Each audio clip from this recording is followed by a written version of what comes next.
my gate grand rounds at University of Oklahoma, and one of the neurosurgery residents said, "Are we done with innovating? Is it done?" And I was like, "What?" And it was like, 1800s. There was a point where they said science has discovered everything. And then they went to that subatomic level and they realized we don't really know anything. And, is the pedicle screw the be-all and the end-all? Is a cage the be-all and end-all? No, it's not. So solve problems. Everything's about solving problems. And I just wanted to solve a problem, and I couldn't see the solutions out there. And the further I went down Pandora's box, the more you just got to keep going. It's like swimming across a river. There's a point where it's easier to get to the other shore than turning back.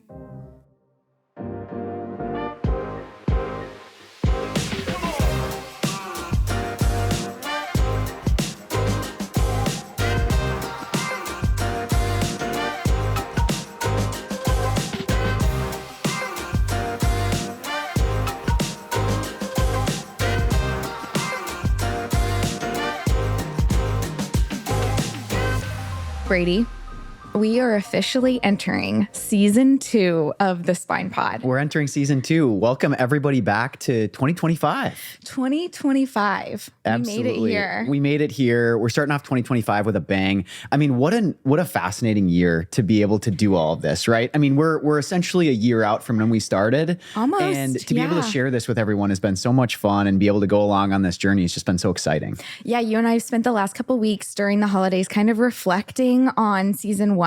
We started this kind of just as an idea, like we'll see what happens. And it's turned into something more than we expected. We've gotten to talk with people and have conversations with people that have just kind of like changed our lives a little bit of what we've been able to talk with people about. And we're so excited to go into season 2. Absolutely. I mean, well, coast to coast, we've been everywhere. We've traveled all over. We've been able to sit down with absolutely spectacular folks, right? And the clinical acumen and the knowledge that they've been able to share is amazing.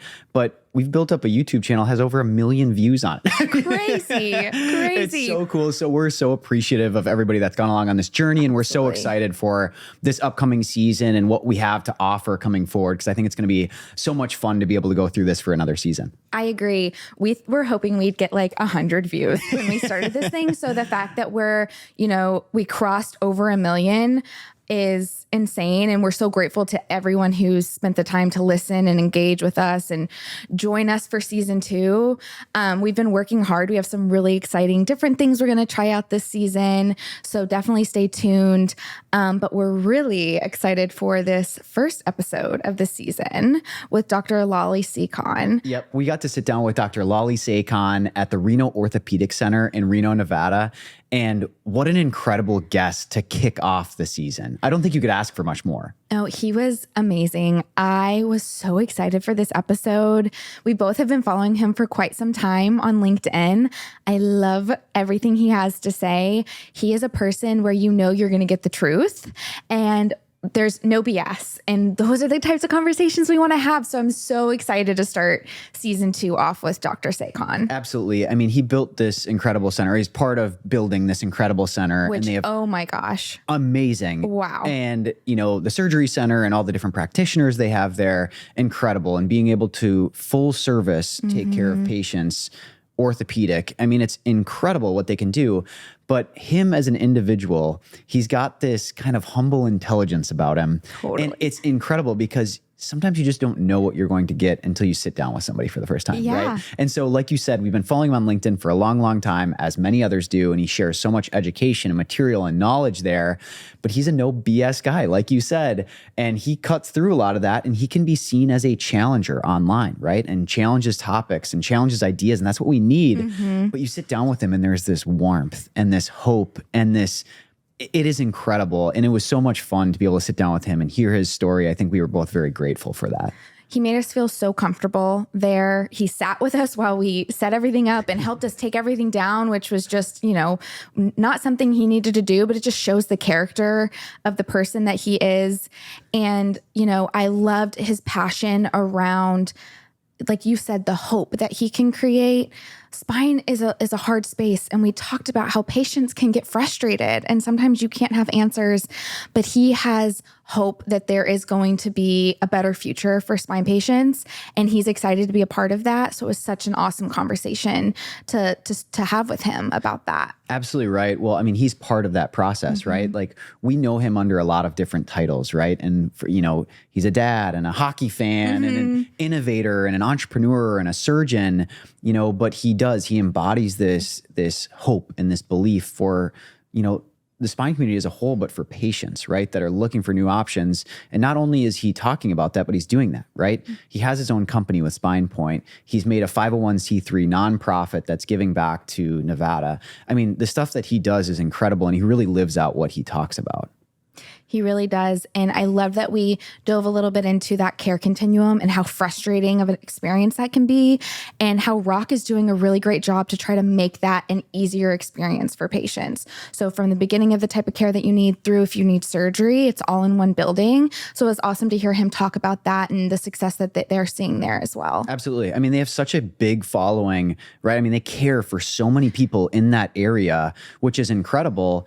But he himself, I mean, he has a massive following, right? 14,000 followers on LinkedIn. That only occurs because people want to consume his information, want to consume his knowledge. And he shares case stories and he asks, what would someone do with this case, right? And he gets hundreds of comments on his posts. But we were so fortunate to be able to sit down and now to be able to share some of that story. I just have this immense gratitude that we were able to spend that time with him and be able to kick off 2025 season 2 with him. I don't think there's a more special person that we could do that with. And I think we're really excited to jump into this one. We are. So enjoy this episode with Dr. Lali Sekhon.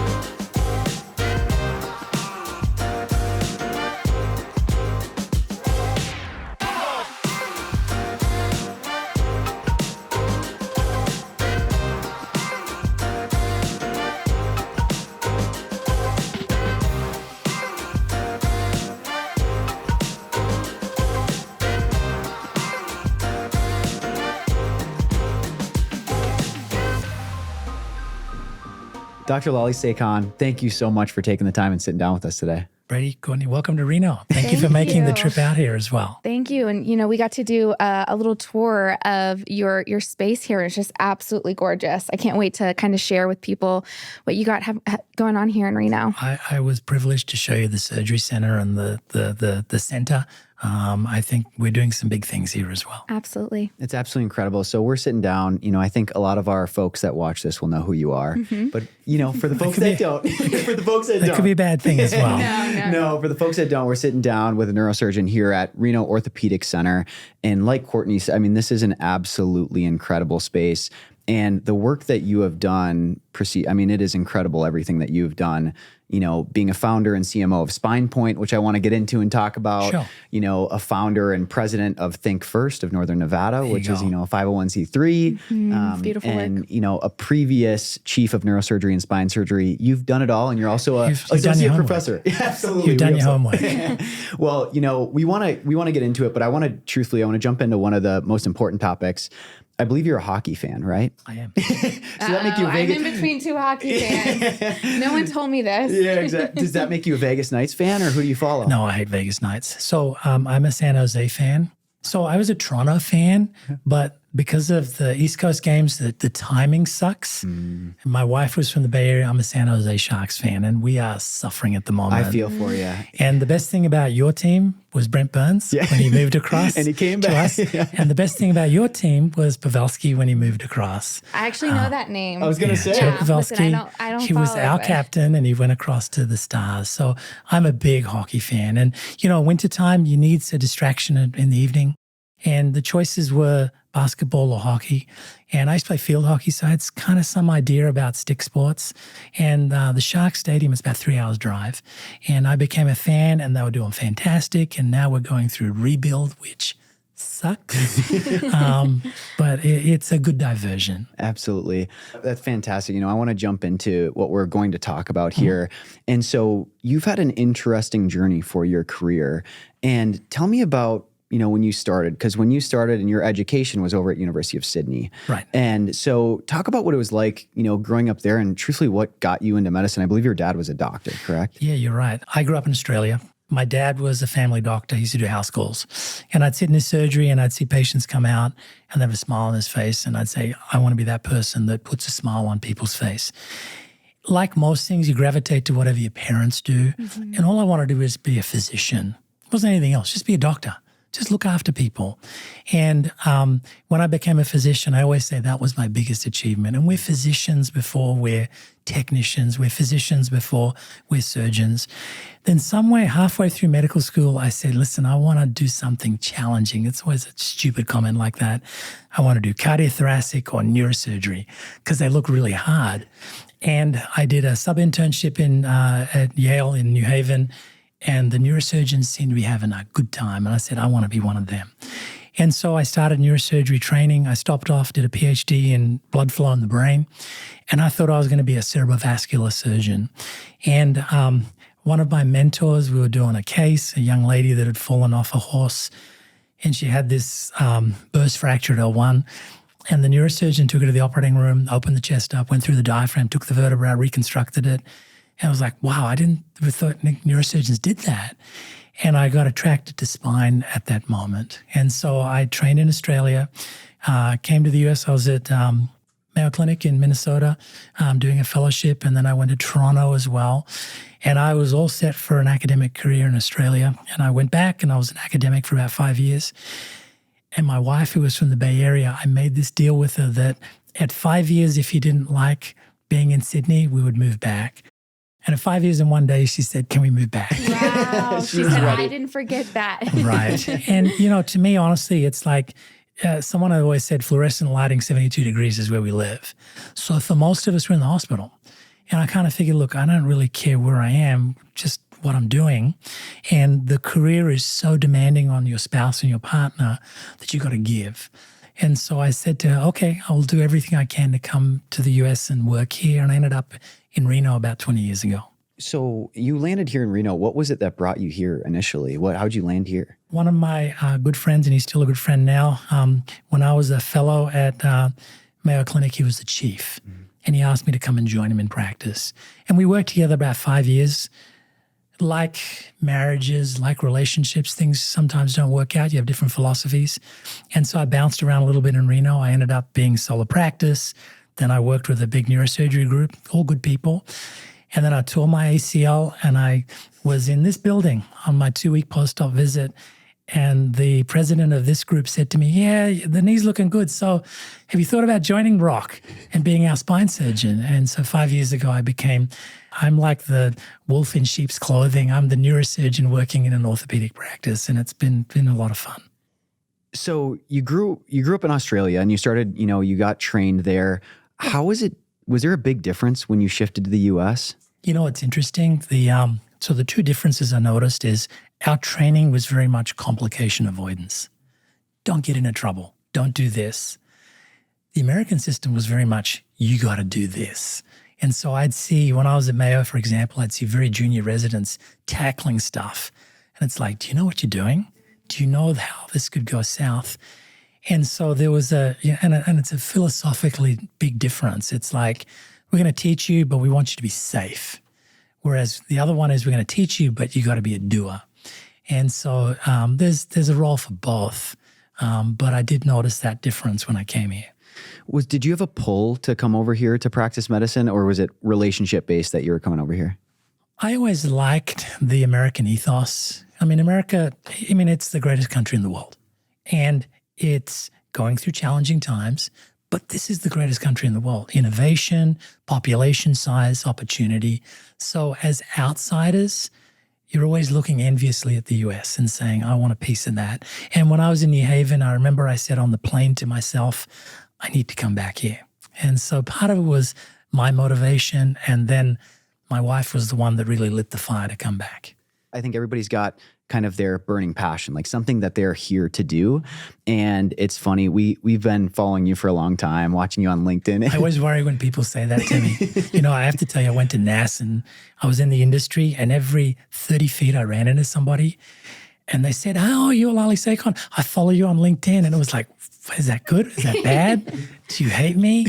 Have I said something bad? And it was embarrassing a little bit as I got 30 feet. And then someone even took a selfie with me, which I thought was really interesting. You know, but I think that's a sign of like people are connecting to you. And like, I definitely do. When I sit and I'm looking through LinkedIn, I love seeing your takes on things and the authenticity that you come with of like, let's just all be honest here, right? Like, let's look at this. And that's why we wanted to sit down and talk to you, because we want to have authentic, true conversations that sometimes can get a little bit uncomfortable for people, but that's where you make change, right? You have to be willing to have conversations. Yeah, and I think that's Australian in me. I mean, there's a saying, and for the children, close your ears, calling out the bullshit. And that's a big Australian thing, is calling out the bullshit. And I've been to meetings in Australia where someone will present and something, and then the first person will say, that's a bunch of bullshit. I've never seen that. In America, it's fine. That was a wonderful presentation. I really like it. But, and they're far. Then the knife comes out. We like to do like a compliment sandwich. Like, we're going to say something nice to you, then we're going to say something, then we're going to close. Yeah. Yeah, and we just tend to be unfiltered, which I get into trouble sometimes. But I just try to keep it real. I mean, I don't have all the answers, but I have an opinion. And I've been doing it long enough now that I've seen what's come and what's gone. And the goal is always the patient. It should always be the patient. Everything we say, it's got to be around the patient. That's why we're here. In American healthcare, there's only one advocate for the patient. It's us, physicians. You can argue nursing staff and physical therapy, and they're all important. But when we look at all these stakeholders, the one advocate is the physician for the patient. And so everything we say should be colored around what's best for the patient. And that's what I try and do. I think that's so interesting. As you said that, I started kind of just thinking about you. That's true. But then there's all these, like, so many different players around it that are trying to impact that make it so difficult, which makes you speaking out even more important. I've been fortunate. So I try to keep my biases open. You can, and I've said this, go on open payments and see what I get from industry. I have startups I'm involved with. People know because I put it up there. But I try and keep it real. And I think the nice thing is that you see the comments. LinkedIn is one example where we have the interaction. We put up about imposter syndrome a few days ago, and I said, look, there's stuff I do well. There's stuff I just haven't got onto yet. Endoscopy is an example. None of us do everything well, so well received. So I think being honest and authentic carries a lot. I think there's a lot of titles that you carry. You're an innovator, you're a creator, you are an educator is one of them. I'm curious what made you start doing that. You went back a few years ago and you got your MBA. Right. And you were talking about how you're posting and starting to get information out there, because it's not that you have an abundance of time outside of practicing, right? I mean, it's a busy lifestyle.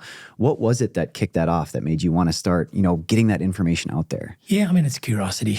And I think, so during my MBA, we have to pick an area, and I went into healthcare. And I started looking at the economics of US healthcare. What really annoyed me was insulin, and the fact that insulin was so expensive in America that people were rationing it and dying because they couldn't afford it. And it was either get your insulin or pay your rent.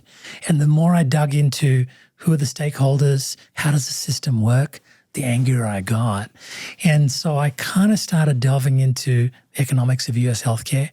And that's when you see the absurdities of how the answer is always money. The answer is always money. If you don't understand why people are doing things, the answer is money. And I think that's where I started to get a little bit more vocal about what I see out there, why people are doing things, why companies are doing things, and how they can get away with things, and just trying to keep it real, because the motivation for all these stakeholders is not the patient. And I try to say everything should be about the patient. It's incredible here. The one thing I don't want to pass over is the center that you have been a part of here. I mean, it is incredible. I think you said over 31 practitioners, here. It is amazing. And can you talk a little bit about the importance of, we were talking earlier about not having to jump around to get care, and kind of being under one roof and being able to do that? I think it's good. And I think as physicians, traditionally, you see the patient, you offer them surgery, you send a bill, done. But from an economics point of view, and sometimes we put a hat on, you've got to own the continuum of care. The continuum care is, hey, I fell over, I injured my arm, I need to go to the emergency room. Well, come to our urgent care. Well, now go and do physical therapy, come to our therapy. You're not improving, let's get an MRI scan, let's get you to see a physician. And so can you do all that under one roof? And I'm not going to take credit for it. Rock was here long before I was, but their model has been that, which is provide the continuum of care, work together, be physician-owned, and put the patient first, the company second, the physician third. And I think it's testament to the amount of growth we've had here. You had a tour. We have 5 ASC rooms going up to 7. We see the statistics I showed you, it's like 15,000 surgeries a year done by the group. About 45%, half of them get done in the surgery center. It's getting together with a common goal. And that's what the group has tried to do. And I think it works well. Patients seem to be happier. If you can provide good patient care and it's cheaper than the hospital system, then I think there's some value to it. I think even just for a patient, to Brady's point earlier, it can be so confusing of where am I supposed to go? And sometimes it's like you go to one place and they say, well, I can't answer it for you, but you're not really told what's my next step. And your patient journey can just be so confusing. So I love this idea of like, you kind of like, it's all mapped out right here for you. Like from start to finish, you can help guide the patient through the experience, which is so frustrating a lot of times for a patient. Yeah, it's nice to have it under one roof. And the nice thing is patients can access their records. It's what we think should happen, but often doesn't happen, and people get lost. And I think you got to hold their hand and guide them through the journey, and that's what we try and do. Can you talk a little bit about too, because I think it's a really important topic, and we touched on it a little bit earlier, but what drove you to come to a place like this? Reno Orthopedic Center, you've got a surgery center downstairs, and just, almost how medicine and the care continuum is changing a little bit. Right. I've been in solo practice twice, and a solo practitioner in the U.S. healthcare system is like a cork bobbing in the ocean. You have zero control. The tides will send you in any direction. So the choices you have are hospital employment. I probably would have been fired several times and muzzled for my social media. The choice is solo practitioner, and hats off to all the solo practitioners. It's hard, and the odds are against us succeeding. And the last one is group practice, safety in numbers. So the thing I liked about our group was reputation, number one. They do good work. They look after the patients. Number two, they had the business side down. And as physicians, you don't put both hats on at the same time, but you got to put your business hat on as well as your physician hat. In the room with the patient, physician hat. When you're having a board meeting, business hat. And this group seemed to have it. And I think we recruited 9 surgeons this year. And so it's testament to the fact that if you, that saying, if you build it, they will come. Well, we built it and they're coming. And the hardest part is they want to keep coming, and now we've got to balance and grow and, get everyone settled in. So reputation, number one, and two, I think there's safety in numbers. Mm-hmm. Can you talk about kind of the importance and why it matters for patients too, like where they're going and how they're rehabbing and how you can get patients out sooner? Because we were talking about, even the rehab process and the post-operative process is so much different than what it used to be and how we used to see care. And I think the answer is consistency. So when you go to the therapist knows exactly how to rehab your shoulder because they work with the surgeon and they know what to do. When you have the MRI scan, you're not getting a poor quality MRI scan because the surgeons who want that MRI scan, they own the MRI scanner and they can tell them how they want it done. So there's consistency of care. And I think in a group like this, where we break it all down, there's joint surgeons and sports surgeons, it's volume. It's a volume game. Medicine, as much as there's the empathy and you want to have somebody that cares and it's important and you've got to have a good bedside manner, you also want someone that's technically good. And so any day I will go to a surgeon that does 10 knee replacements a day, not 2. And the super specialization in medicine, I think it's a good thing. And if you can get a high volume surgeon for whatever you're getting, then I think you're going to do better. So it's bringing those things together.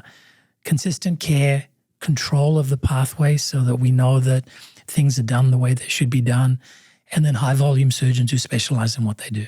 When I hear you talk about all this, you almost have different aspects of your brain. It's funny. I think, surgeons in every specialty, I think you tend to attack problems in a specific way.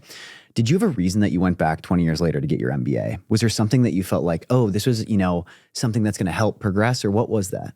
I think as physicians, we all need to have a business understanding. So part of it was I had a couple of ideas for startups. I had these products, and originally it was like, I have an idea on something between motion preservation and fusion. How do I get it to market? I knew the ideas, but I didn't know the business side of it. And I knew that knowledge would help. So the selfish part of me was, I have these ideas on the side. I need to get the business knowledge. The bigger part of it was, as physicians, we're dealing with hospitals, we're dealing with payers. You got to understand the business side of it unemotionally. As physicians, our virtue and our fault is our altruism. We'll do stuff for nothing. We do it because it's the right thing. It gets taken advantage of. Hospital systems take advantage of it. If I email my attorney, I get a bill. But if somebody sends me a message at 2 a.m. and I'm awake at 2 a.m, I see it, I reply to it back on the electronic medical record. So we are altruistic. It's our virtue and it's our fault. But what we need to do is maintain that, but you've got to have the business knowledge. If you're in private practice in North America in 2024, you need to have a business knowledge. And that was the other part, other than the startups, to get that knowledge. It's fascinating. You bring up motion preservation. It's obviously something that we care about very strongly. And you wear a lot of different hats. And I want to talk about, some of the technologies that you're working with and what you see in the future. I want to start with motion preservation because you were on the early side of motion preservation. And so can you talk about that when, 25 years ago now is really when you were kicking stuff off. And really that time in the US, a lot of it didn't really exist. Motion preservation didn't exist. No, I gave a plenary session talk at lunchtime at CNS in like 2005, and it was an update on cervical arthroplasty, and it was like standing room only. So what happened in Australia, and it was around about 2004, 5, Brian Disc got released, Pro Disc got released, and Prestige was starting to get released. And so they were released in Europe, they were released in Australia, and it was about 5 to 10 years before those devices and the lumbar devices came to the US. So we were doing stuff and we didn't know, where's it good, where's it bad? And my hat's off to the original surgeons who gave the indications. The indications, I think, are pretty solid. Because every time we do something crazy, like put in a kyphotic patient, the patient would do fine, but we look at the x-ray and say, that doesn't look right. So we were very early exploring that area. And it was fun because it was uncharted waters. And it's this crazy new technique. And if you look back at Brian Disc, it was this horrific 30 steps, which was just scary as hell because it was so different to what we do. Did you have something, that happened either in your practice or as you trained that gave you a pull towards motion preservation? Because like you said, you were an educator, you're on the leading edge. And it wasn't just that you were adopting motion preservation techniques, but you were doing reversal of fusions, you're doing adjacent segment. Yeah, and I think you nailed it in the last statement. It's adjacent segment disease. If you look at industry, I don't think they care about adjacent segment disease, not the big 5 standard companies that are out there. They care about the index procedure. Let's make that index procedure as good as possible. As surgeons, particularly if you're in a community for 20 years, you keep seeing the patients come back. And it's a little bit heartbreaking when you do a surgery, it's fine, and then they're back in 5 years and the next level's blown out. And it's like, man, this sucks. What am I going to do? I'm going to do what I did last time, which is, the definition of insanity, isn't it? Where we do the same thing again and again. But I'm going to do the same thing last time. I may do it from a different approach, but it's the same thing. So adjacent segment disease has eaten away at me forever. How do we change it? And motion preservation, I think, is one of the bullets. It's still working its way through, but I think it's one of the important pieces. For patients, can you kind of talk about that? Because I think that's something that can be difficult for them to understand. How do you have that conversation with patients of, say, like, a lot of times fusion is the only option for a patient we're working on, and it's exciting time of we're looking for new options, broadening the tool belt. Yeah. But I had a fusion and I'm hurt again and I have to have another one. What are those conversations like, or what do you suggest to patients in those situations? It's hard. And so to me, you've got this casserole. You guys know what a casserole is? It's like a stew, right? Yeah. And there's all these different pieces in it. One of them is stiffness. So when we do a fusion, you put pressure on the next level.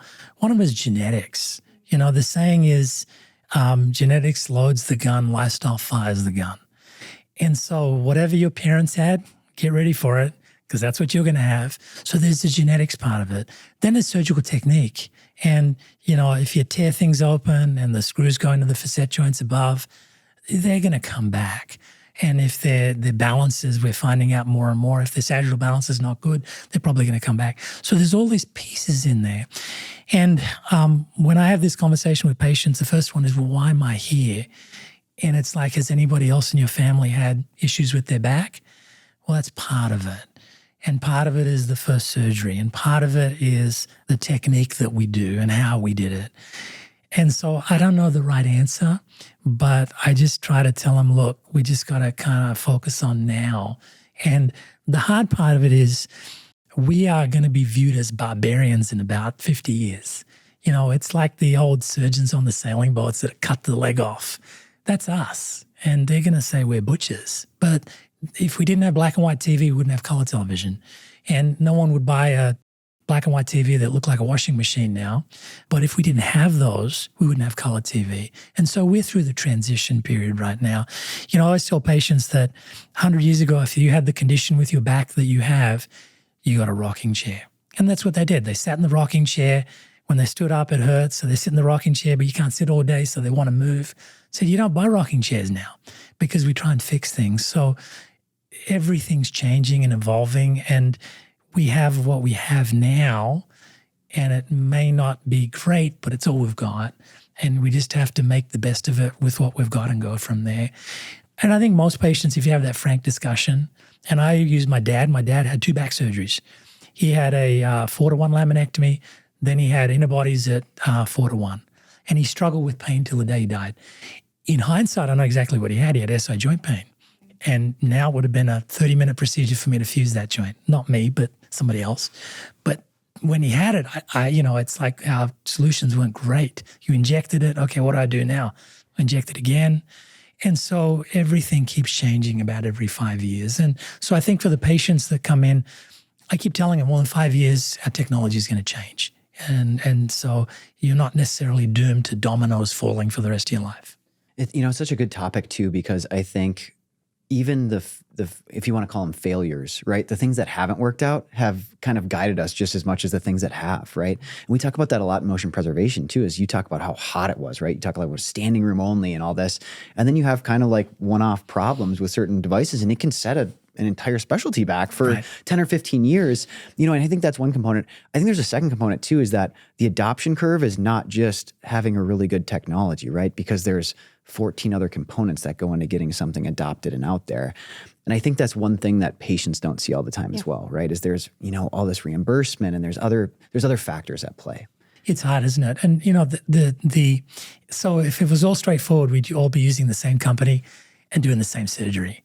And even in my own practice, I have 2 partners. We'll see the same problem and we'll have different solutions for it. And part of the problem is a lot of things do work. Part of the problem is how we're trained. We have biases on it. And part of the problem is our data is kind of dirty, isn't it? Mm-hmm. There's biases, there's industry conflicts, there's poorly run data. And so trying to sift through it is sometimes challenging. And because of that, you end up with multiple ways of doing things. What's your philosophy on how you decide what you're going to put in your hands? Right. And I'm curious. That's a good question. Really, and where I'm kind of going is kind of this individualization of a patient and how much you take into consideration. I think as innovation is happening in the space, we're looking more and more at that as well. So over the years, I've been an early adopter and I've been burnt. And those things you remember. And so after a while, it's like, man, I don't want to fix that again. I went through that again. There's, there's that saying, don't be the first one on the bus, don't be the last one off the bus. Be somewhere in the middle. And I think there's validity to that. And if you're going to be the first one on the bus, make sure you got passion about it, because you're probably going to get burnt in there as well. Implant selection companies is easy. It's you want to pick a company that's credible, quality. It's real simple. As number one, I wouldn't put anything in that I wouldn't put in my own family. Number two is you want to make sure that company's going to be around in 10 years' time, because if you've got to take that stuff out, hopefully the instruments are still around for it. And so US market, 75% of the US market is 5 companies. There's 25%, which is about another 50 companies.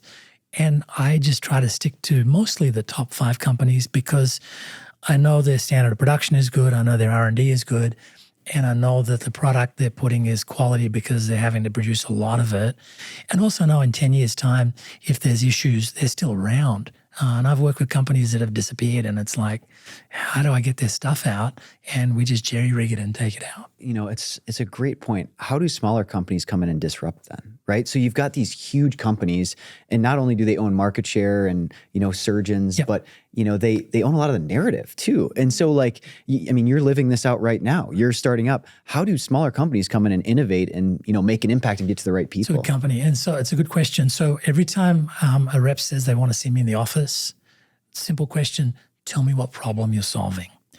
And I would flip that and say that the narrative for a company has to be, what are you solving? Is there a problem you're solving? If you're going to be a Me Too company, then I think your strategy is going to be very different. They may get consultants. They may make agreements. Some of it may be shady, but, Me Too companies, there's a lot of them out there. But if you genuinely make something that's a little bit different, that solves a problem, I think that's the way to do it. You've got to differentiate yourself. The hard problem, the hard part of that, and 3Spine knows this very well, is if you're a little bit too different, that same, but different, but same. So for the FDA, same works well, 510K, but if it's different, IDE. But then if you can get the sweet spot of same, FDA thinks it's the same, but when you get to the market, it's different, then I think for that company, you've got some sort of differentiation. And you've got to differentiate yourself somehow. So if you can solve a problem that's there, fantastic. You're going to run with it.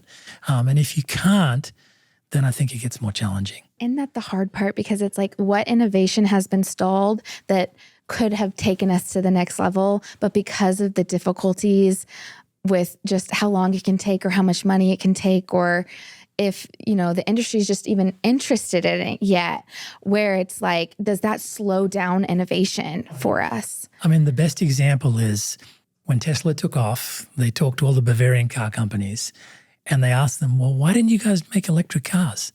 And the reason was they said, no, we already have the market share. We don't need to. So if you made better tasting cola, I always use Dr. Pepper, but Dr. Pepper is actually number 2 now.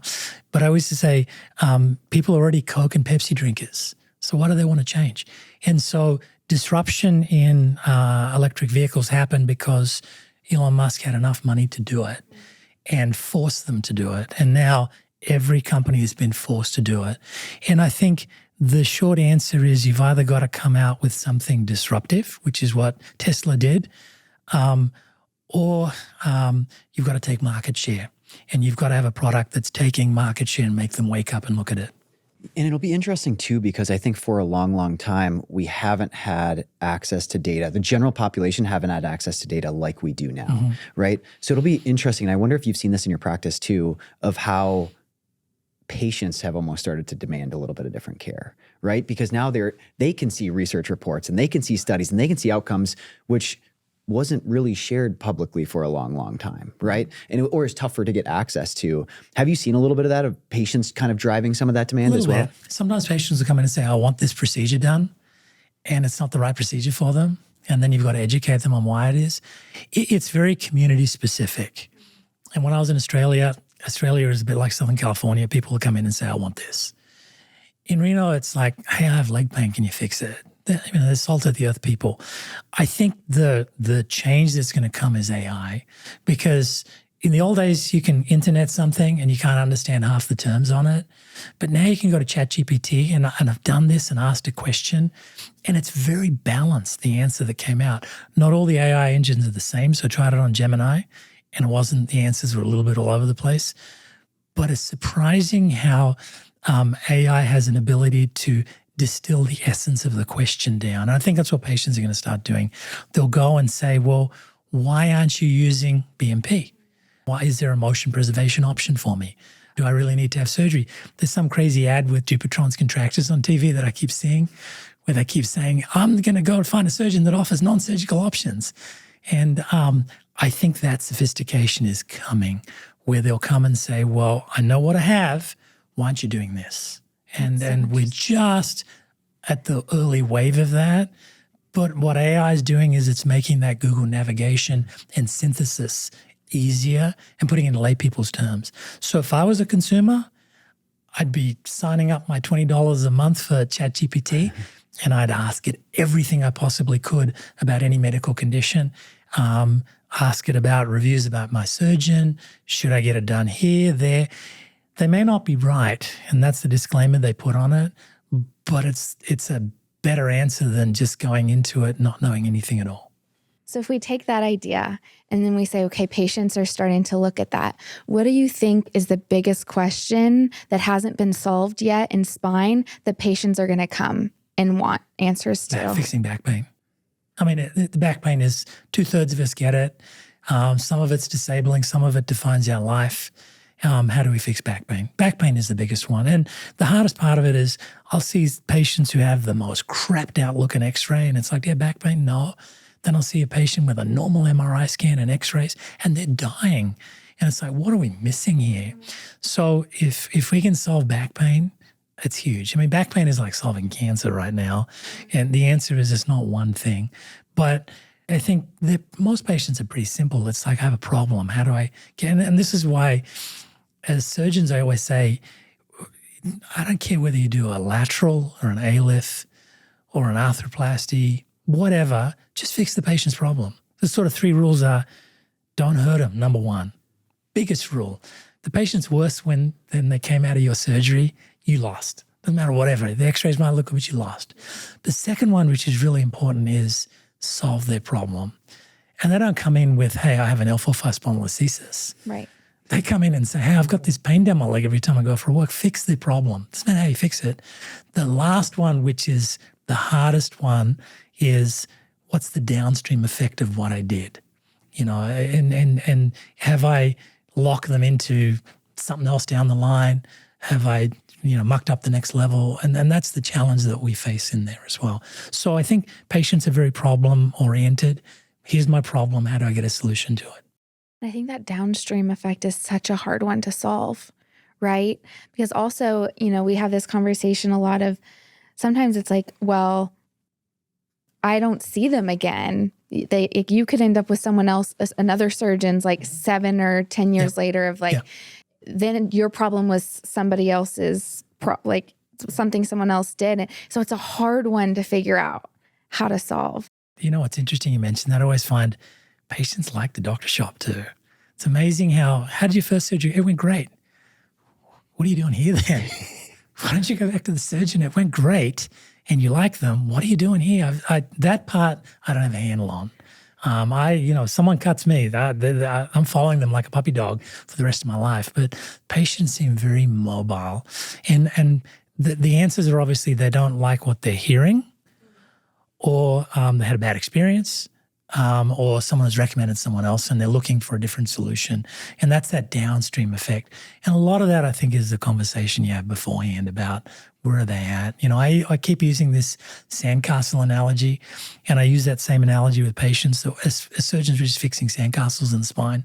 It looks really good for about 5 minutes, and then something else falls off. And then we got to keep that sandcastle going until the tide comes in and get them to the finish line. And most people laugh when we say that, but it is. Or the other analogy is, we're fixing old cars and we don't have any spare parts. And my PAs will say, you know what, we fixed the doors and they went around the block and the tire fell off and the car's driving back in again. That's what we are. We're like those mechanics on those cars that you would never, you'd never buy the car from those people, but that's us. And we're fixing something and it's not the same.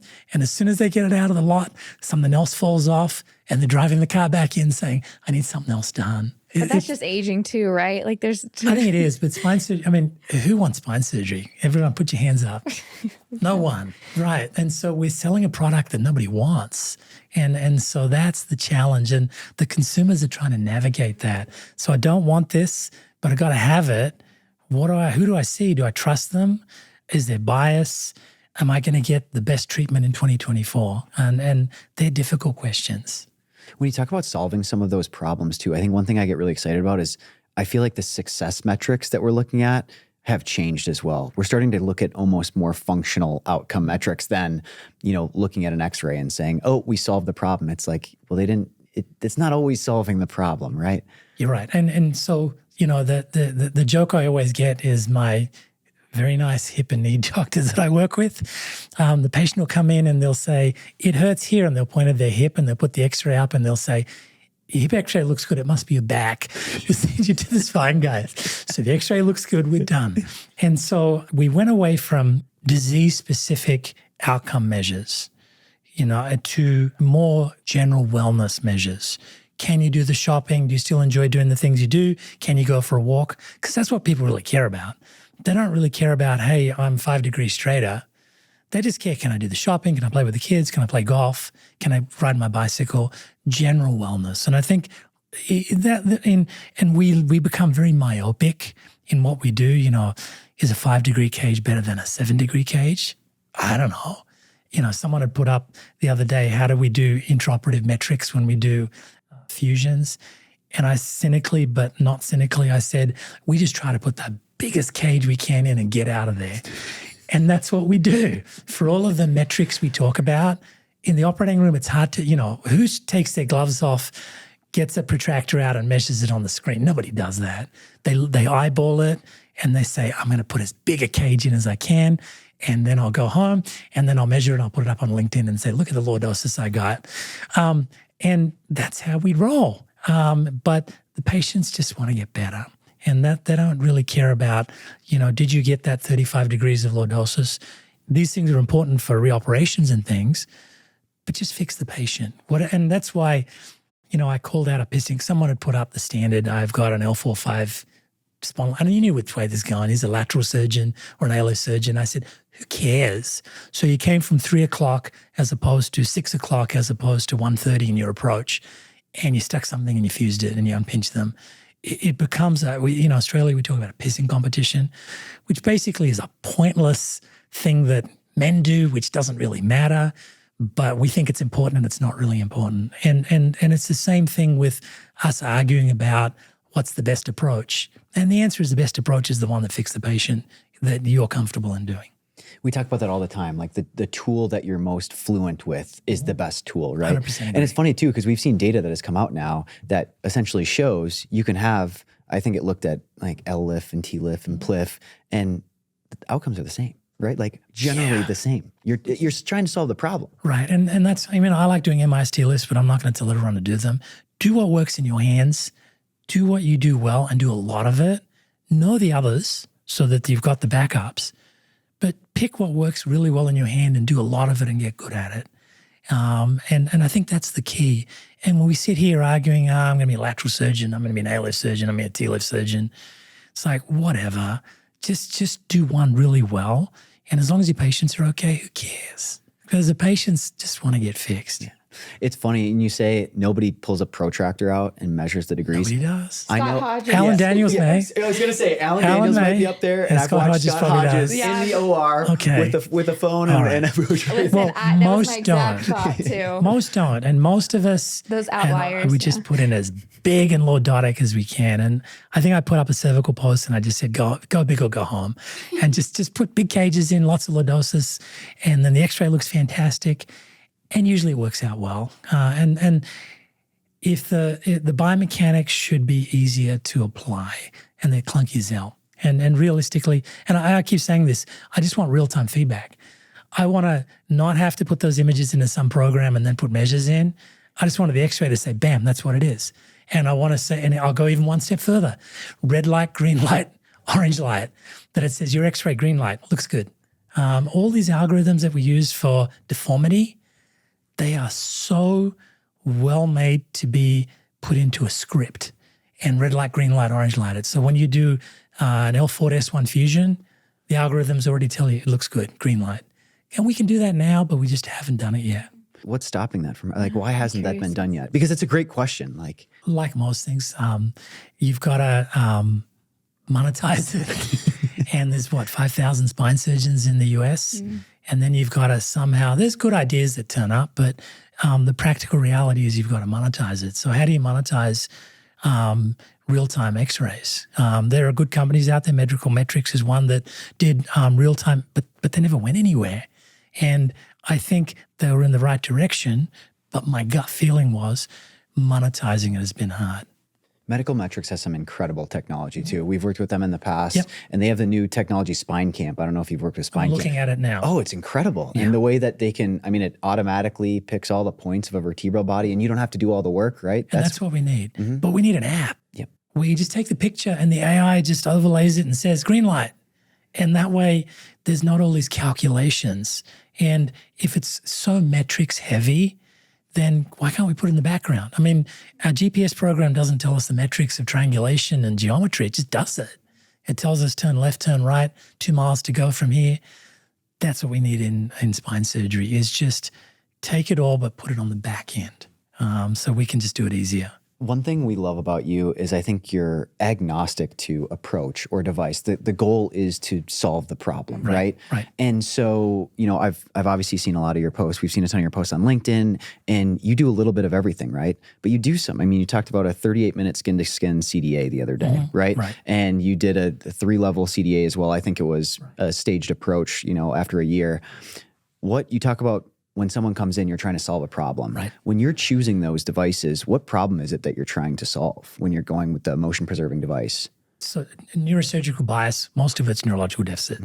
So if we're picking cervical is easy because they come in with radiculopathy. And, you know, there's the indications in the neck, there's only 5. There's 5 in the lumbar, 5 in the cervical.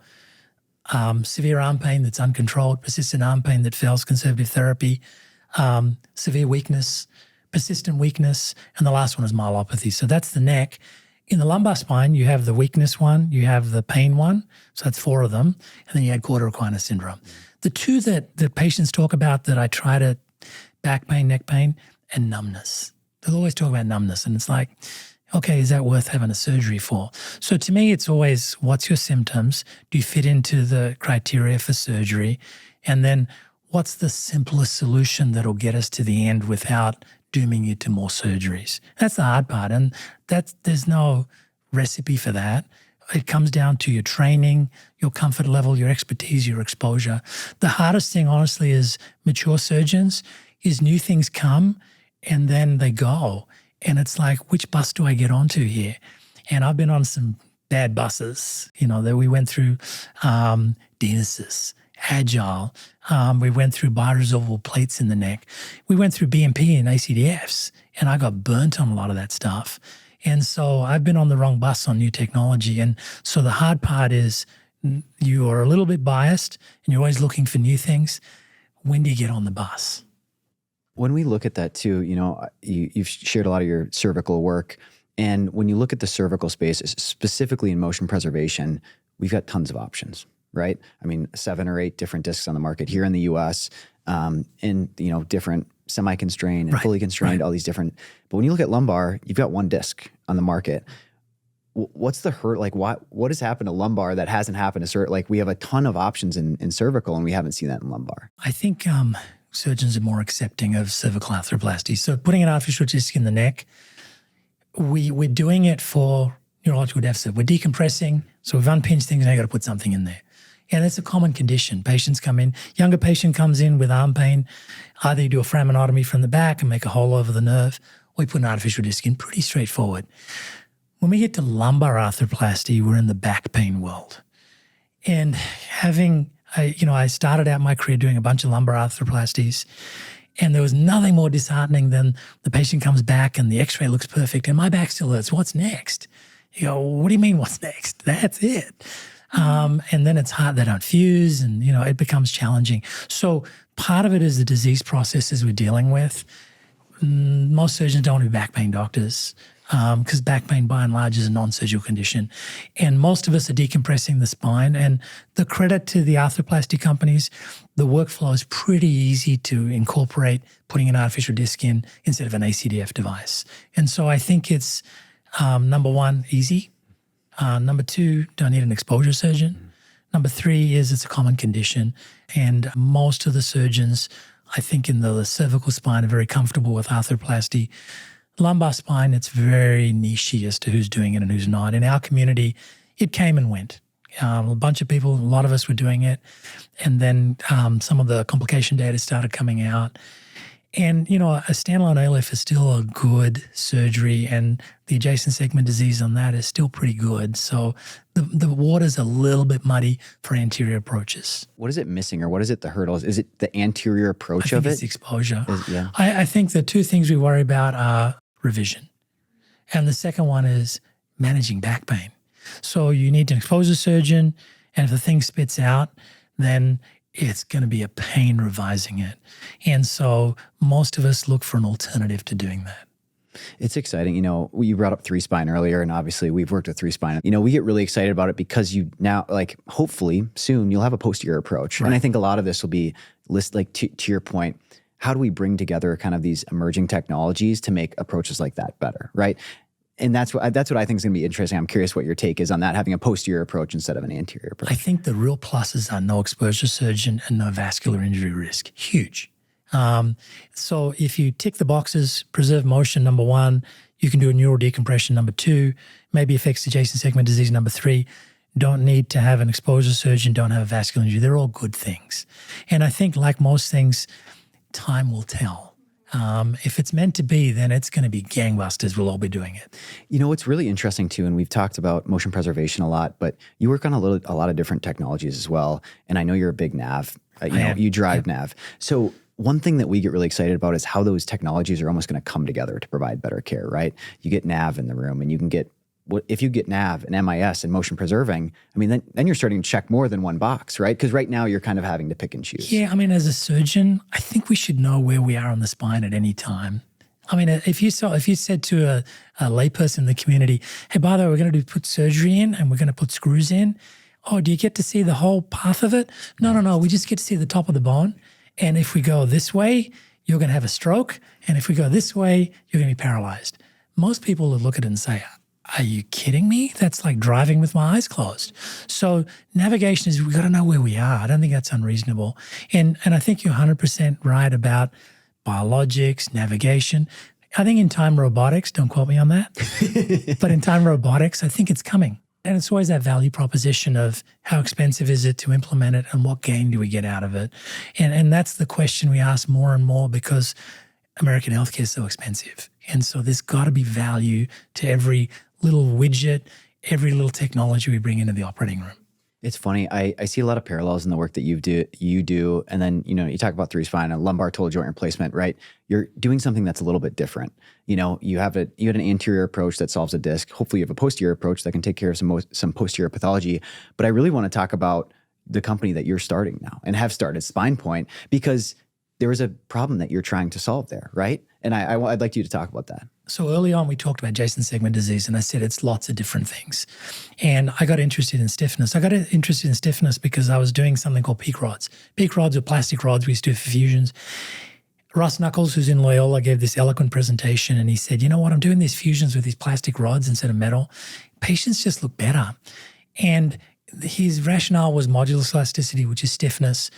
Across the motion segment was the same as bone. It wasn't titanium. So the stiffness was doing something. And anecdotally, I noticed that most of the revisions I was doing weren't my peak rods patients, they were titanium patients. That's where I got interested in stiffness and looking for something that's in between motion preservation and fusion. And if we can change one variable, and there's lots of variables, if we can reduce stiffness down really low, maybe that changes the mechanics at that level. So if you can have a fusion, but it's not as stiff as titanium is, probably changes subsidence, so sinkage. So the X-ray result in the operating room is the same at 3 months, but maybe it changes the pressures at the level above. And maybe it changes the stresses that you're putting on adjacent levels. So I got interested in stiffness, and that's where I started working on implants that can solve it. I originally went down the IDE pathway, which is very expensive. Scott Hodges, I'll acknowledge you for pointing that out. And then again, same, but different. Try to make it interbody cages, but make them the lower stiffness, but they're still cages. And so it's a little bit of an incremental change rather than a revolutionary change. Just an evolutionary change, get that stiffness really low. And that's where I kind of came at it with the implants that I've been working on. It's fascinating. I've seen some of the stuff that you've published too. I mean, I didn't realize the discrepancy between titanium and PEEK. And it's massive. It's unbelievable. I mean, it's 10x, if not more. And you know, look back at artificial discs. So how many artificial discs cushion? Most don't, but our normal discs cushion. And so cushioning is something we don't even think about. Brian disc cushioned. I think there was another one that came cervical or something cushioned, like a pillow. Okay. So as opposed to two hunks of metal just rubbing against each other, actually a little bit of springing in there. And when we think of our discs, we always think of the gel and the springing, but none of these devices that we use now, the one I use at the moment is just 2 bits of titanium. There's no cushioning. And it does something we don't know. And, it's like there's radio waves all around us, but just because we don't see them doesn't mean they're not there. So cushioning, stiffness, this thing, modulus elasticity, which is how stiff things are, it definitely has an impact on what happens at the level we operate and what happens at the levels above and below. But we're just starting to get into that area of stiffness. Well, it's interesting too, and I think I read it on yours. It's the concept of micromotion, which I really haven't heard much about, but it's almost like it's enough. There's some motion there that it's not a rigid construct. Well, I mean, bone has flexing. We think of bone as like a chunk of metal. It's not. Bone has micro movement in there. And so that little bit of flexion extension, that little bit of movement that it has in bone, try to mimic that. So if you can give a little bit, the goal is a fusion. The goal is, correcting the deformity. But if you can give a little bit of movement there, at a microscopic level, the FDA, no movement really, but at a microscopic level, then that's where you're changing the stresses in the whole environment. So what were you seeing that you said, I'm going to pour my time into actually creating a new company and doing this? Because you talk about ASD and you talk about subsidence. Were those the two primary problems that you're trying to solve with this? I think so. I mean, ASD was the main one. Again, it was something between arthroplasty and fusion. Can we do something better than what we're doing? And someone, I gave grand rounds at University of Oklahoma, and one of the neurosurgery residents said, are we done with innovating? Is it done? And I was like, what? It was like, 1800s, there was a point where they said science has discovered everything. And then they went to that subatomic level and they realized we don't really know anything. And, is the pedicle screw the be-all and the end-all? Is a cage the be-all and end-all? No, it's not. So solve problems. Everything's about solving problems. And I just wanted to solve a problem, and I couldn't see the solutions out there. And the further I went down Pandora's box, the more you just got to keep going. It's like swimming across a river. There's a point where it's easier to get to the other shore than turning back. And you talk about too, I mean, one of the big problems when you talk about ASD is, the ladder process, right? Is like 1 turns to 2, turns to 3. And, you can make an argument that we're operating on people younger now too, right? And we're seeing some of these things because it's interesting, like us as a society, we talk about this all the time, has changed, right? Like you operate a lot of the day, so you're standing up. A lot of people are sitting. We're doing exactly what we're doing all day long, right? So then it becomes like, how do you correct in standing and sitting, I guess is the question, right? Because if you're rigid, that's a really tough problem. And that's a problem that we've dealt with for a long time. I don't know the answer, but I know core strength is so important. Everything comes down to muscles. The more muscles we have, the more all our joints are protected. So generationally, 2 generations ago, nobody exercised. And that's what we're fixing now. And, we see patients in the operating room and the sheet comes back and it looks like a lemon. And it's like 2 little toothpicks and this round body. And it's like, wow, that's deconditioned. We're fixing the wrong problem here. So I think everything, change positions. But I think just having core strength is the key to all of it. Movement is life. And if you change positions, I think it's important. If you have good core strength, I think that's crucial as well. Can you talk about one of your other innovations too? Because you have created a pedicle screw, right? A modular pedicle screw around the corner of the bear claw. And I want you to talk about where that came from, because you go to meetings and there's 500 different pedicle screws and they're all better than the last, right? You know, it's interesting. And again, trying to solve a problem. Can we improve fixation? I mean, when we look at spinal fusions, why do we need screws at every level? Why do we need screws on every side? And if you could do 1 incision instead of 2, for example, if you're coming, is that going to work better? When the fusion doesn't take Is it because our fixation wasn't there? So like coat hangers, is our current wire coat hanger, is that it? Are we done with coat hangers? And so the rationale came from, can we improve fixation? And we know that if you put a screw straight in, as opposed to putting it sideways, you'll get more fixation. So the mechanics of it are really interesting. If you look at an inclined plane has an advantage. That's how they built the pyramids, apparently, an inclined plane. If you now take that inclined plane and wrap it around a cylinder, that's how a screw works. The screw takes the mechanical advantage of an inclined plane and converts it to a cylinder.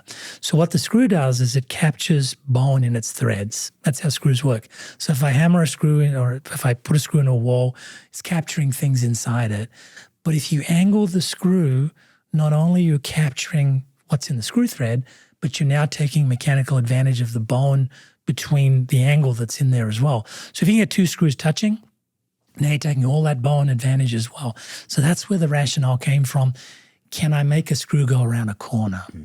And the answer is you can't, because it'll make a big hole as you put it in. And that's where I kept thinking, can we solve it? And in fairness, it's still got work to do. It's on the back burner for now. But I think all of us can solve problems. All of us can innovate. And to surgeons who are listening, we're at the coalface. You know, who's the best person to make a better shovel? The miner is, not the company. The miner knows what's in a good shovel and what's in a bad shovel and doesn't work. And we as physicians, we're at the coalface. We're the ones who solve problems. And so that screw is an example of trying to solve a problem. I love that so much too, is because you almost have to get over this threshold to have something that like is painful enough to want to change it, right? And I think that's where you talk about the cages. I think that's where motion preservation is. I think that's where, even when you talk about pedicle screws, right? Where does that come from? You see the top of constructs tear out, right? Yes. Because they don't have enough purchase and you can't do it. But you have to have a strong enough pain, whether you're a surgeon or a patient who says, I'm not going to do this anymore. Like, we're not going to do it this way anymore. And I think there's a lot of work that you've done here. Yeah, and I think, I remember listening to this professor from Kellogg with marketing, and he gave this profound presentation. He said, every 5 years we reinvent ourselves. You guys have done it. Every 5 years you will reinvent yourself. I started out, I want to be a physician, then I want to be a neurosurgeon, then I was an academic as a neurosurgeon, and I was going to do cerebrovascular. Then I came here, did general neurosurgery, then did a bunch of spine. Now I'm mainly a degenerative spine surgeon. Then you do all these things on the side. It's okay. Every 5 years we reinvent. And the thing that we've got to realize is it's okay to reinvent yourself every 5 years. And that's kind of what I'm doing now. So most of the surgeons like Scott Hodges, they're at a point in their life they can do all the surgeries. They're happy with looking after their patients, trying to solve problems. And so you reinvent yourself and say, I want to do something different. I'm going to try to solve this because of the experiences that I've had. On a global scale, even outside of surgery, can you talk about that? Because I think it's such a important skill, is just being open to change, right? You have to. Because truthfully, it's kind of tough to swallow sometimes. Yeah. It's like, oh, this thing that I've been doing for a long time might not work. Yeah, I mean, you got to embrace change, right? I mean, so you have two choices. Either you change or it will change you, but it ain't staying the same. And I think the hardest one is, when do you do it, and the pain of the learning curve. But it's okay to say this is hard. It's okay to say I'm not comfortable. That's how we all feel. As surgeons, we're like, I'm the best surgeon in the world. Every surgeon is the best surgeon in the world. And I can do everything well. And that's not true. If you talk to surgeons, there's a lot of insecurities and a lot of things that they don't want to talk about because they're uncomfortable with it. But the reality of it is, change is inevitable, and we do it in our daily lives. And so it should affect us professionally as well as personally. I absolutely love that. There are certain points we can sit and talk about surgery all day long, but part of it is life too, right? Is like, how do we navigate this thing? I think the most humbling thing is when you have the epiphany that you realize that something you were always saying was dogmatic this way, it was wrong, and it's this way. And we all get that in life where and it's usually when I'm talking to my wife when she's right and I'm wrong, which is most of the time. But you've got to have those epiphanies where you realize, you know what, I've been doing it this way for a long time, but maybe there's a better way of doing it. And maybe the way I'm doing it is not necessarily wrong, but it needs to change. And I think we've got to be open to that. You've got to be open to change. Well, it's tough to, we are essentially at the pinnacle of how much how important it is in that system, right? So in surgery, you're not just testing a new model, right? You're not just testing something for yourself. It's scary, right? Yeah. And it's different. And it's not just scary for, surgeons for the first time when they're learning something. It's scary for the patients, right? Because it's tough. It's tough to navigate. The one question patients should ask all the time and they don't is, how many have you done? Because when it comes to new technologies, it's hard to say, well, after you, I've done one. Yeah. And, you generalize. You say, well, you know what? In terms of lumbar surgeries, I've done this many. In terms of motion pressure, I've done this many.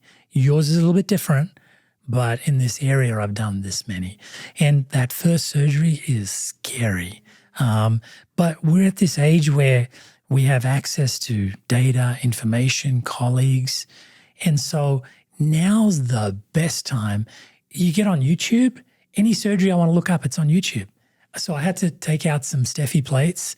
There's a YouTube video on it. That's crazy. Wow. And it's like, I had to, and Steffi plates are these old plates that have been around since the 80s and 90s. It's like, how do I take this stuff out?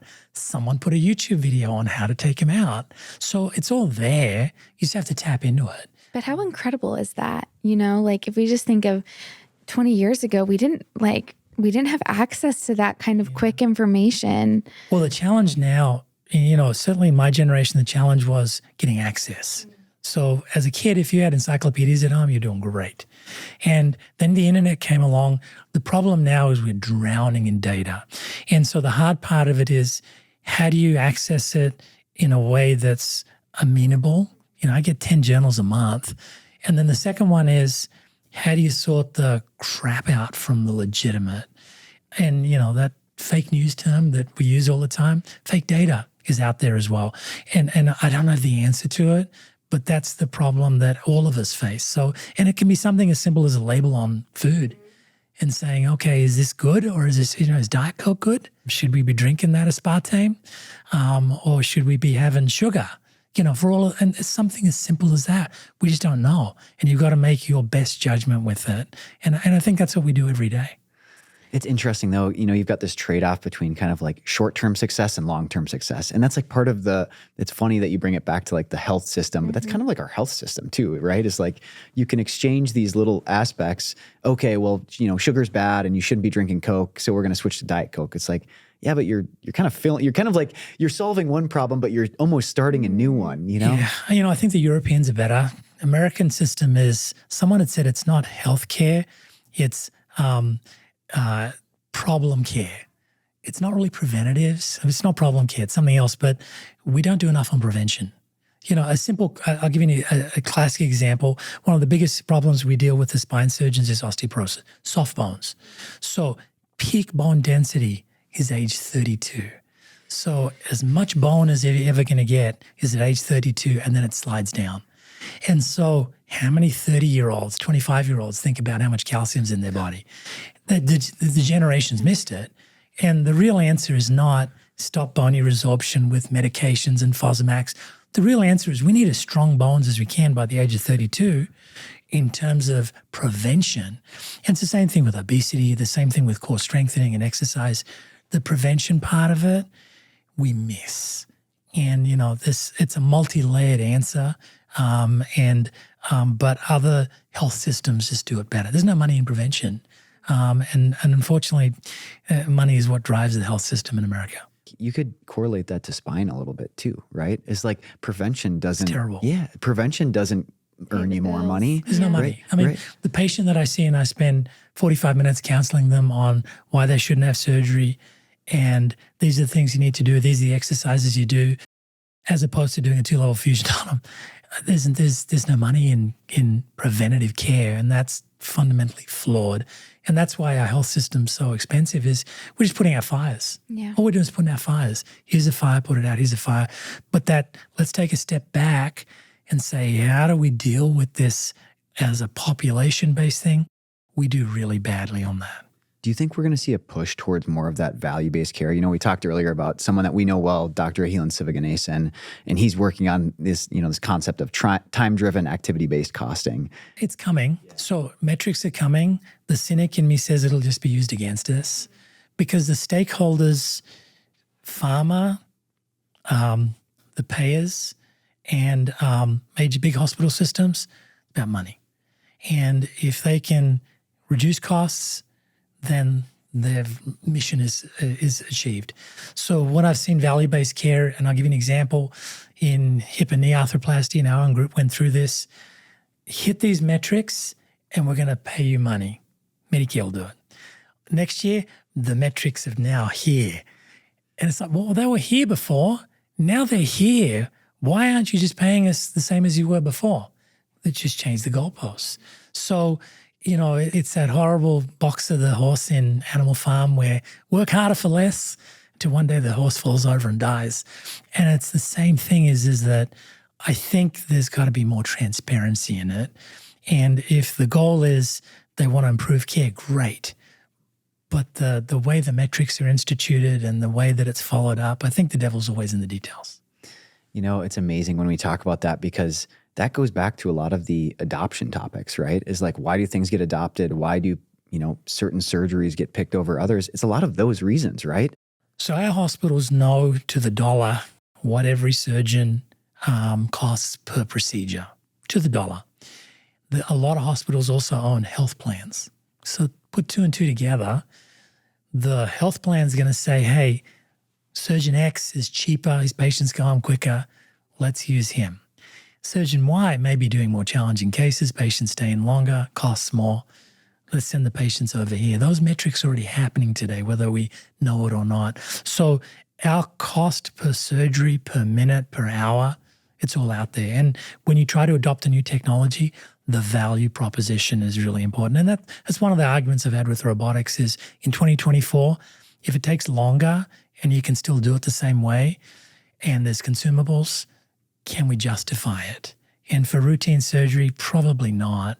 Now, if it does more or the cost is down or the consumables are down and you're quicker and you save money over here, then you can probably justify it. But for everything, there's a value proposition, cost versus benefit. And those are the metrics that everybody's looking at nowadays.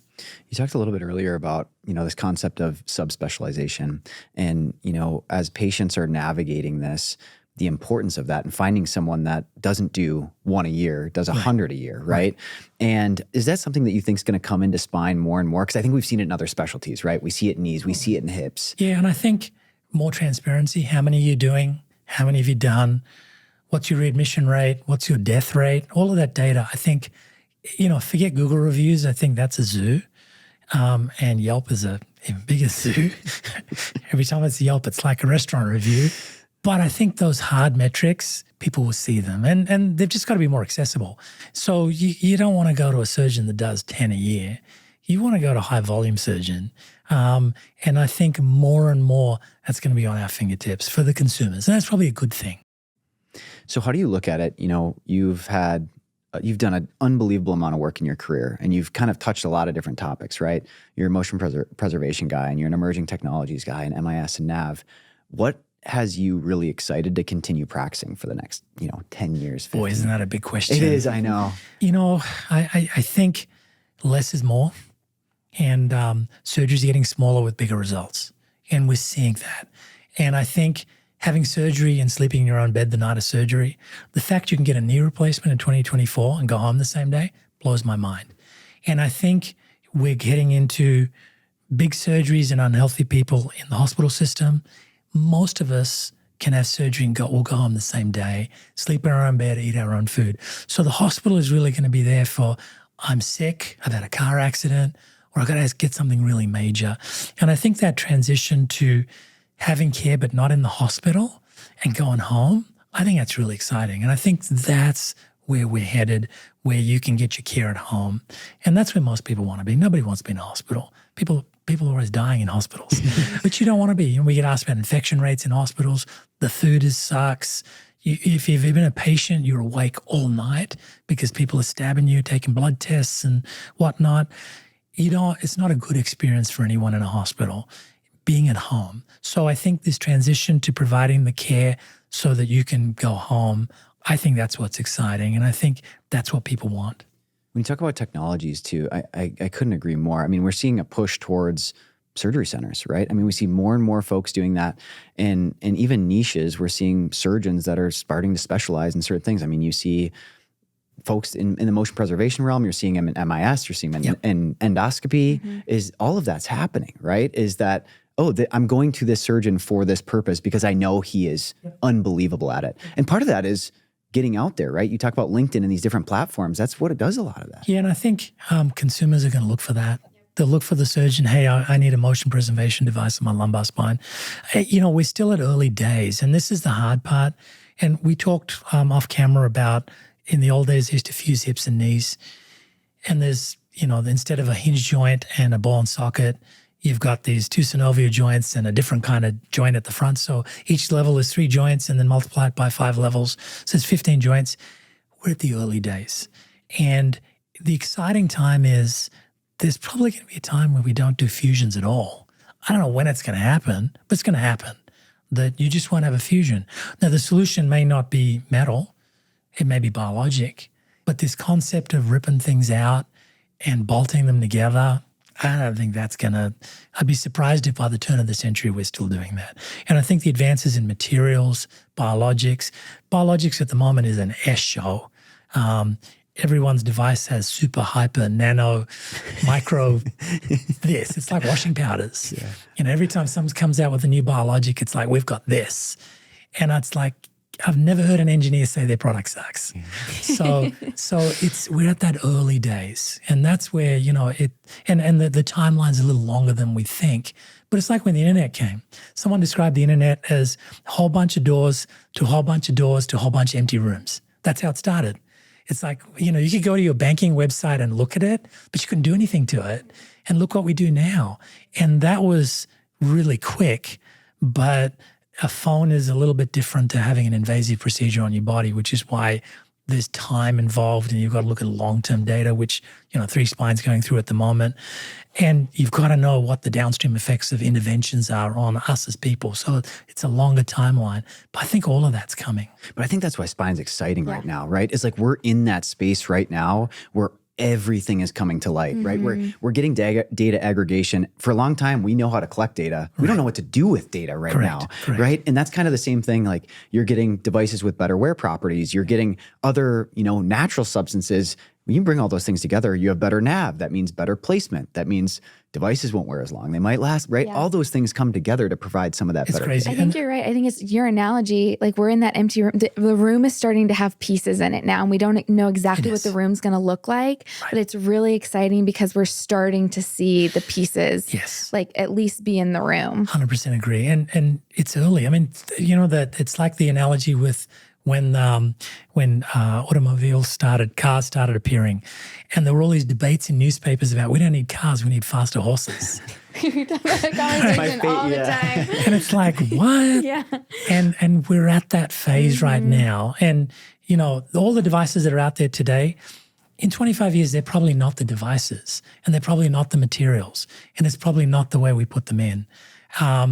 But we've got to start somewhere, and that's where we are now. I think it's all stepwise improvements, right? Yeah. It's like, well, we're not going to make an improvement because it's so high up here. It's like, no, well, 1% or 2% is great. If you can get 5, amazing, right? But we shouldn't not start because it's too big of a hurdle. You know what I'm excited about? One day, someone's going to say, I'm having back surgery. And they'll say, oh, that's great. It's viewed as something positive, not negative. And, if you Google surgeries not to have, lumbar fusion's on that list. Yeah, absolutely. And it's like we're on the, someone said to me that spine surgeons are one level above bank robbers in terms of reputation out there because we're doing things that nobody wants and nobody likes. But there's going to be a day where someone's going to say, fantastic, you're getting spine surgery. And it's a good thing because it's restorative and regenerative.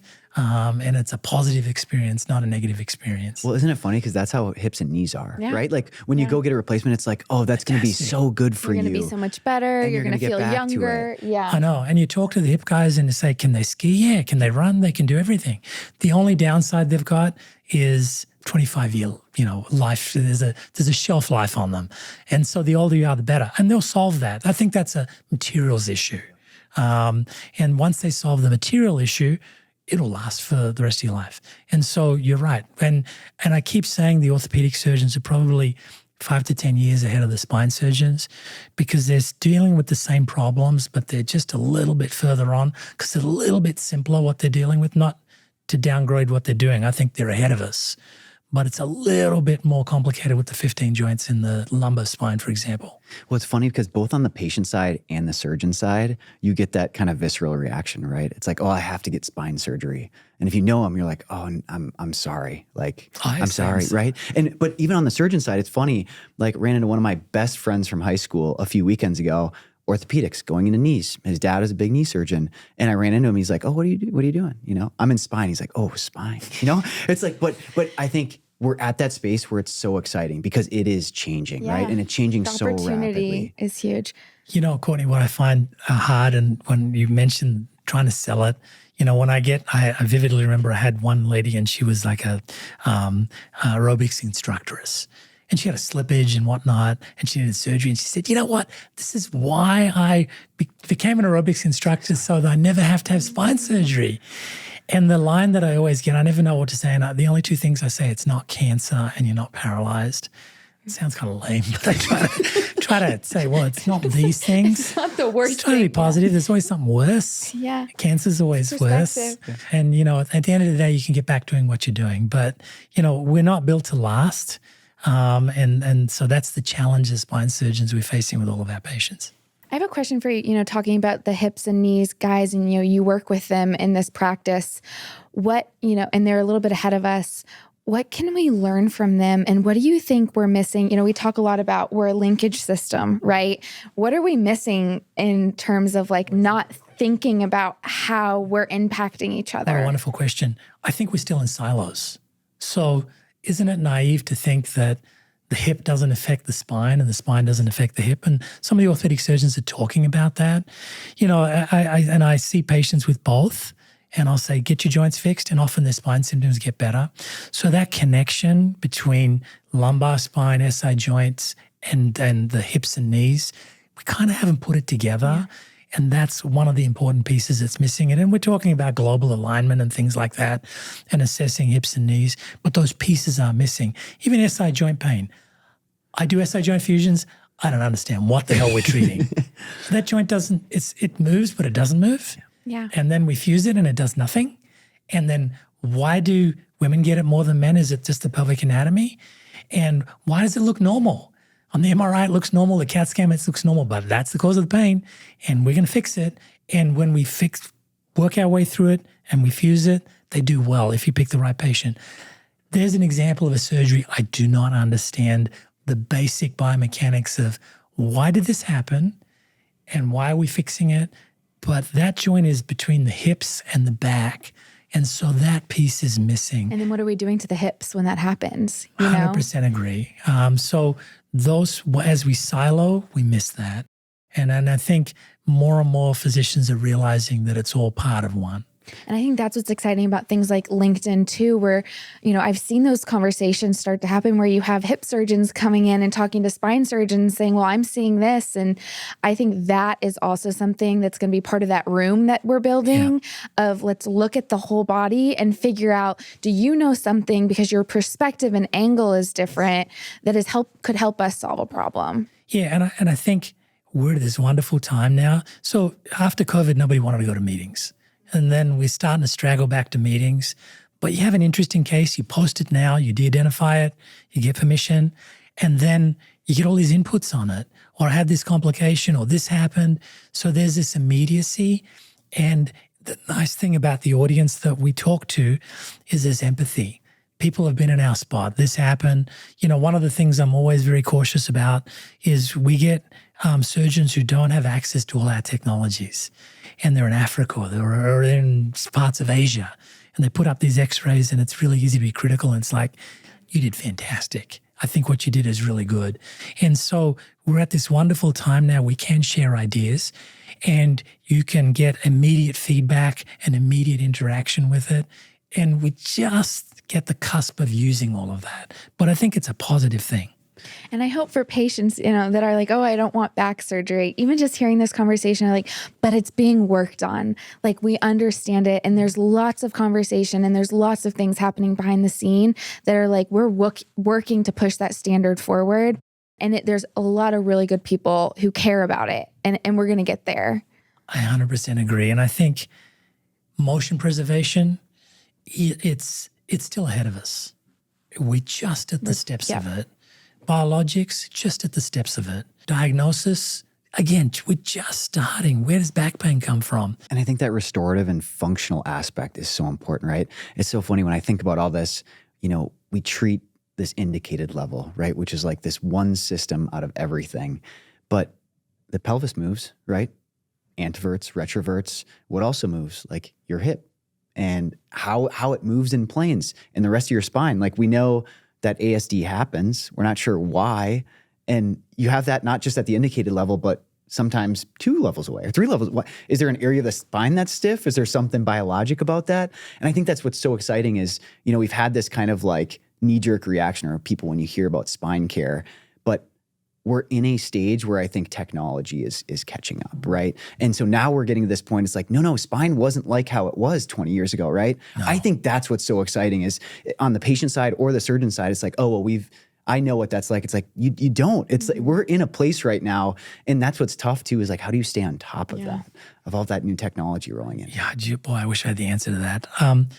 I think our basic principles, we still got to go back to those because that's what we got. If we don't have something to grow it on, then we kind of have nothing. We're just floating. And then you're not an expert. You're just a layperson.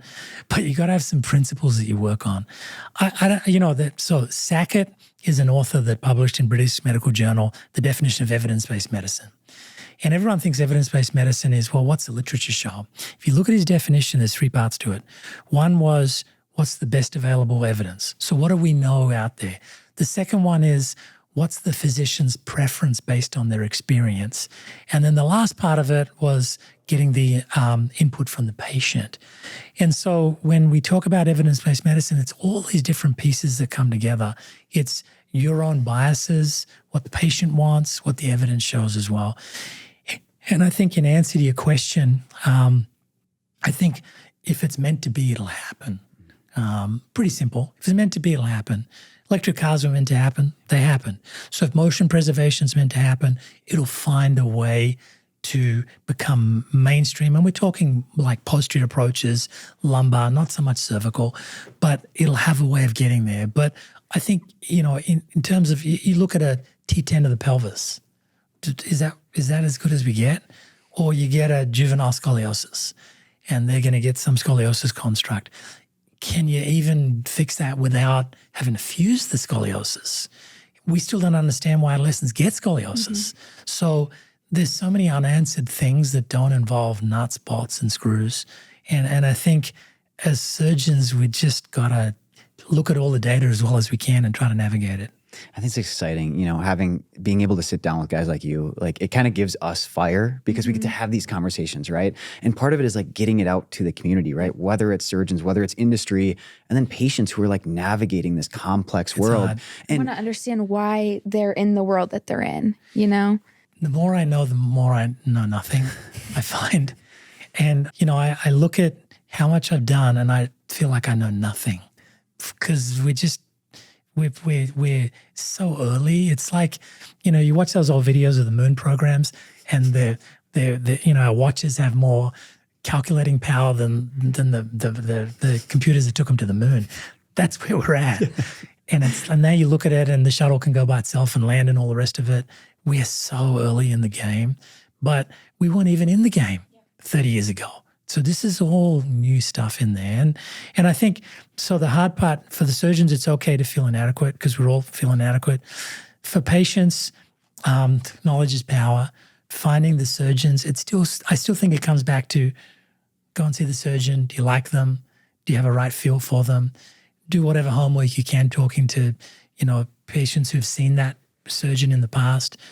And there's still tried and trusted ways of finding the right surgeon in there as well. But it's hard for everyone.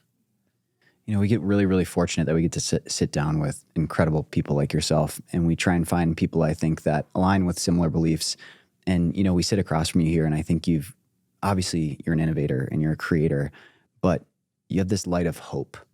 I think is really, really strong. And, it's a light of hope for like what we can do, but for patients, right? Like that's a challenge when you come in and you're like, this could change my entire life. Yeah. Like you don't want to come into that with like, oh no, this is it, right? Like this is where my life changes. Having this hope going into surgery, I mean, that's as powerful as anything that we can have. Yeah, you can't take hope away. And I think we're doing the best we can. So I thank you for the nice comments. I think, and I'll congratulate both of you, Brady and Courtney.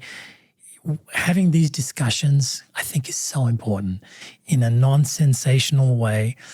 Patients like it because they realize we don't have all the answers, but they know we're asking the questions.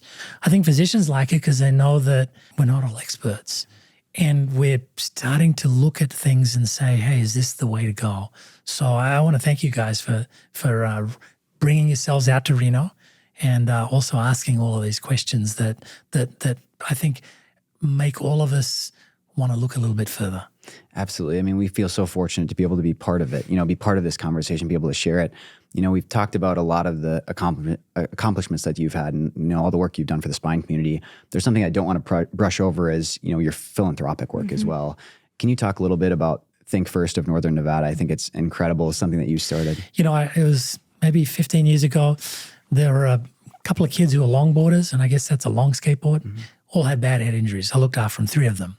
And you take bone off, you cut bits of brain out, sounds terrible, put monitors in.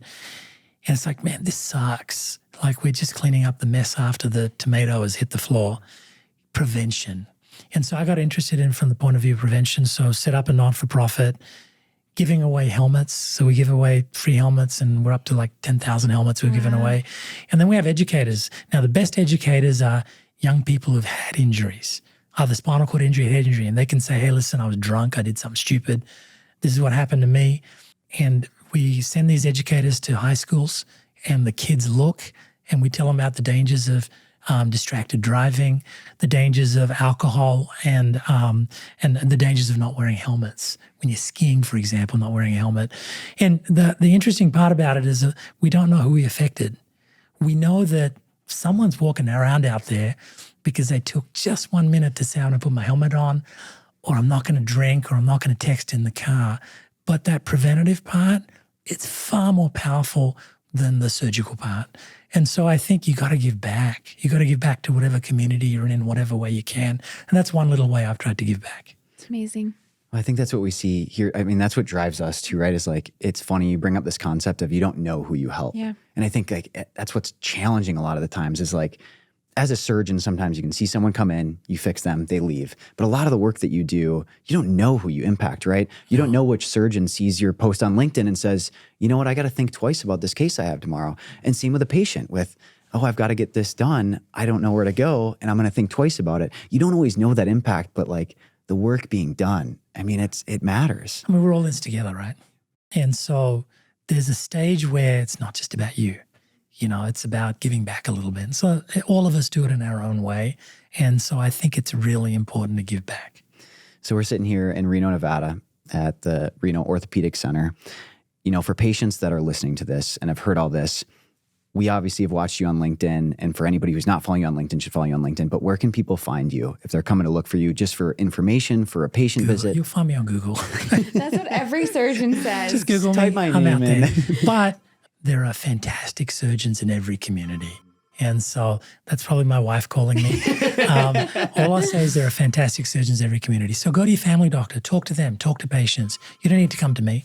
There's good surgeons in your community who will provide excellent care for you.